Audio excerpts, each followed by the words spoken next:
പത്തനംതിട്ടയിലെ ജസ്ന തിരോധാന കേസിൽ കൂടുതൽ വിവരങ്ങൾ കണ്ടെത്താനായത് തങ്ങൾ സമാന്തരമായി നടത്തിയ അന്വേഷണത്തിലെന്ന് ജസ്നയുടെ പിതാവ് ജെയിംസ്. CBI കേസ് അവസാനിപ്പിക്കാൻ പോകുന്നുവെന്ന സാഹചര്യത്തിലാണ് അന്വേഷണം ആരംഭിച്ചതെന്നും ഈ മാസം 19-ന് കൂടുതൽ വിവരങ്ങൾ നൽകുമെന്നും ജസ്നയുടെ പിതാവ് പറഞ്ഞു.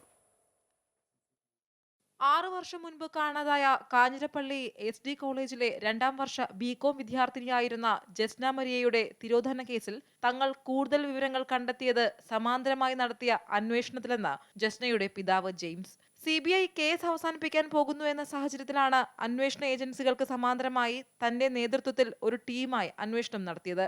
ജസ്നയുടെ തിരോധാനവുമായി ബന്ധപ്പെട്ട് എല്ലാ അന്വേഷണ റിപ്പോർട്ടുകളും തങ്ങളുടെ സംഘം വീണ്ടും പരിശോധിച്ചു. അതിൽ CBI വിട്ടുപോയ ചില കാര്യങ്ങളിലൂടെ തങ്ങൾ അന്വേഷണം നടത്തി. കേസിൽ ലോക്കൽ പോലീസിന്റെ അന്വേഷണത്തിൽ വീഴ്ച സംഭവിച്ചു. ഈ മാസം 19-ന് കൂടുതൽ വിവരങ്ങൾ നൽകുമെന്നും അദ്ദേഹം പറഞ്ഞു. കേസിൽ വർഗീയ മുതലെടുപ്പിന് ശ്രമം നടന്നുവെന്നും ജസ്നയെ കാണാതായ സംഭവത്തിൽ ലവ് ജിഹാദിന് യാതൊരു ബന്ധവുമില്ലെന്നും ജെയിംസ് പറഞ്ഞു. ജസ്നയെ അപായപ്പെടുത്തിയതാണ്. തിരോധാനത്തിലെ ചുരുളുകൾ മുണ്ടക്കയം ഭാഗത്ത് തന്നെയുണ്ട്. അവർ കേരളം വിട്ടു പോയിട്ടില്ലെന്നും അദ്ദേഹം കൂട്ടിച്ചേർത്തു.